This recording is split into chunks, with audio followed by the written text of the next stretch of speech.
Hello दोस्तों, अगर आप चैनल पर नए हैं तो चैनल को सब्सक्राइब करना मत भूलिएगा। यह सच्ची कहानी है सैली की। उसका शरीर आधा सड़ा हुआ था, उसके चेहरे पर कीड़े रेंग रहे थे और वह मुझे अपनी तरफ खींच रही थी। उसने जैसे ही मेरा हाथ पकड़ा, मेरा हाथ सुन्न हो गया और मैं साफ साफ शैली की आत्मा को देख रहा था। ऐसा कहना था टॉनी पिकमैन का, जो रहते थे हॉन्टेड सैली हाउस में। यह शैली कौन थी और उसका घर हॉन्टेड कैसे बन गया?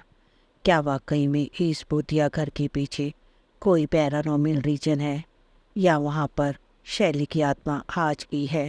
दोस्तों, यह घर शुरू से हॉन्टेड नहीं था। इस घर को दिसंबर 1992 में टॉनी पिकमैन और उनकी वाइफ डेबरा पिकमैन ने खरीद लिया। इन दोनों की नई नई शादी हुई थी।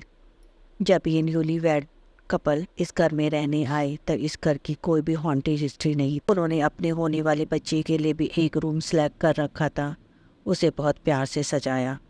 उनका एक डॉग भी उनके साथ था, जो हमेशा उस रूम में जाकर अजीब हरकतें करता, जो उन लोगों ने अपने होने वाले बच्चे के लिए सिलेक्ट कर रखा था। लेकिन इन दोनों ने ही उस डॉग की इन हरकतों को इग्नोर किया। उन्हें लगा शायद नए घर में आने की वजह से उनका डॉगी थोड़ा परेशान है, लेकिन परेशानी एक्चुअली में डॉगी की नहीं थी। वह तो यहाँ आने वाले खतरे के बारे में इन दोनों को बताना चाह रहा था। इन लोगों को इस घर में करीब 1 साल हो चुका था। इस 1 साल के दौरान घर में अचानक कांच की चीज़ों का फूटना और रात के समय अजीब अजीब आवाज़ें आना शुरू हो गया। घर के अलग अलग इलाकों में उन्हें अजीब अजीब घटनाओं का सामना करना पड़ता। कई बार उन्हें एक अजीब सी ठंड महसूस होती। दोनों अच्छी तरह समझ गए थे कि शायद इस घर में कोई आत्मा है, लेकिन उनका इतना बजट नहीं था कि वो किसी नए घर में शिफ्ट करते। इसलिए उन्होंने उसी घर में रहने का फैसला किया। कुछ समय बाद उनके घर में एक बेबी हो गया। उन्होंने बेबी को उसी कमरे में रखा जहाँ डॉगी हमेशा जाकर भौंका करता था।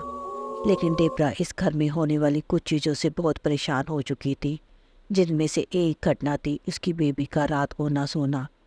डेबरा को हमेशा लगता जैसी कोई अदृश्य आत्मा है जो उसकी बेबी के साथ रात में 2 बजे के बाद खेलने लगती है, जिसकी वजह से बेबी सोता ही नहीं। लेकिन यह तो एक शुरुआत ही थी। आगे उन्होंने ऐसी ऐसी घटनाओं का सामना किया जिसे सुनने के बाद आपकी रूह कांप जाएगी। एक दिन टोनी अपने बच्चे के कमरे में गया। उसने देखा पूरे खिलौने बिखरे पड़े हैं। उसका बच्चा तो छोटा था, वो अभी खिलौनों को उठा भी नहीं पाता था। टोनी ने सोचा शायद डेबरा ने ही खिलौने फर्श पर फैलाए होंगे बच्चों को खिलाने के लिए। उसने सारे खिलौनों को अपनी जगह पर वापस रख दिया। अभी वह सीढ़ियों से नीचे उतर ही रहा था कि अचानक उसे बच्चे के कमरे से फिर से खिलौनों के फेंकने की आवाज़ सुनाई थी, जबकि उस कमरे में कोई भी नहीं था।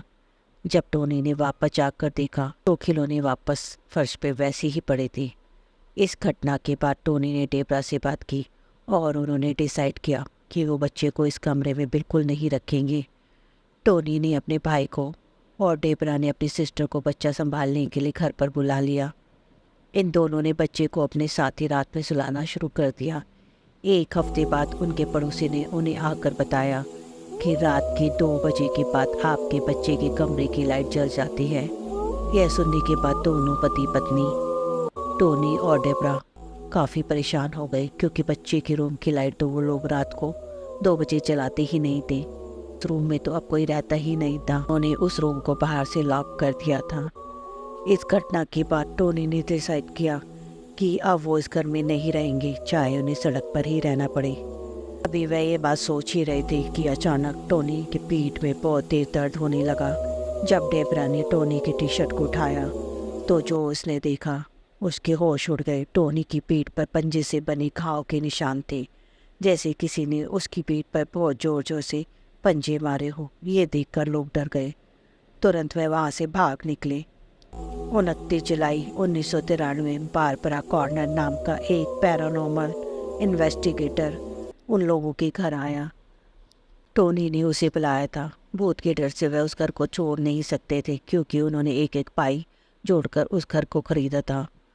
बारबरा ने टोनी को बताया कि इस घर में एक छोटी बच्ची की आत्मा है। इस बच्ची का नाम है शैली और यह पता लगने के बाद टोनी ने इस घर की पूरी हिस्ट्री के बारे में पता लगाया तो उन्हें पता चला बहुत समय पहले यहाँ शैली नाम की एक लड़की रहती थी जो इसी घर में मर गई थी और ऐसा माना जाता है उसकी आत्मा इसी घर में भटकती है क्योंकि उसको इस घर से बहुत ज़्यादा प्यार था। टोनी और डेबरा ने सोचा शैली बच्ची ही तो है, बच्ची की आत्मा उनका क्या कर लेगी। यही गलती उन्हें भारी पड़ी। उन्होंने वापस उसी घर में रहना शुरू कर दिया। करीब 1 महीने बाद टोनी से एक आदमी मिलने आया। उसने बताया करीब 5 साल पहले वो उसी घर में रहता था। उसकी एक छोटी बच्ची थी जिसकी एक इमेजिनरी फ्रेंड बन गई थी इसी घर में। उनके साथ भी बहुत अजीब गरीब घटनाएं होती रहती, लेकिन उन्होंने यह घर छोड़ दिया। जो आदमी टोनी से मिलने आया उसने बच्ची की इमेजिनरी फ्रेंड की तस्वीर दिखाई। यह तस्वीर एक छोटी बच्ची की थी जिसने वाइट कलर की गाउन पहनी थी। टोनी ने यह तस्वीर अपने पास रख ली। उस आदमी के लाख समझाने के बावजूद टोनी इस घर को छोड़ने के लिए तैयार नहीं हुआ। उसी रात 3 बजे के बाद टोनी को जब प्यास लगी तो वो पानी लेने किचन में गया। अचानक उसको अपने पीछे जो दिखाई दिया उसके होश उड़ गए। उसने देखा उसके पीछे एकदम ट्रांसपेरेंट शैली के पीछे से दीवार को वह साफ देख सकता था, लेकिन शैली ने उसे कोई नुकसान नहीं पहुंचाया। टोनी वापस आकर अपनी जगह सो गया। सुबह पूरी घटना के बारे में उसने अपनी पत्नी डेबरा को बताया। इस घटना के बाद से तो शैली अक्सर घर के लोगों को दिखाई देने लगी, लेकिन एक दिन अचानक रात के समय जब टोनी सो रहा था, अचानक उसकी नींद खुली और उसने अपने सामने शैली को पाया। फिर शैली को इग्नोर करके वापस सो गया, लेकिन इस बार उसको शैली को इग्नोर करना बहुत महंगा पड़ा। शैली ने उसके पैर पकड़कर अपनी तरफ खींच लिए। उस कमरे में बहुत ज़्यादा ठंड होने लगी। शैली ने जहाँ से भी टोनी का शरीर छुआ वह सुन पड़ गया। शैली बहुत ताकत से टोनी को खींच रही थी।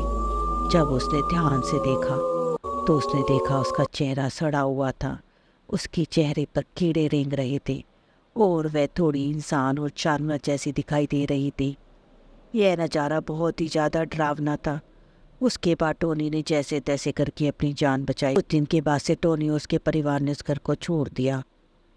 यह घर आज भी सुनसान पड़ा है और किसी की हिम्मत नहीं होती कि वो वापस जाकर इस घर में रहे। लेकिन बहुत से लोग जो पैरानॉर्मल एक्टिविटी की जांच करते हैं वो अक्सर इस घर में आया जाया करते हैं। उन लोगों का कहना है कि उन्हें यहाँ पर एक आत्मा के होने का एहसास होता है।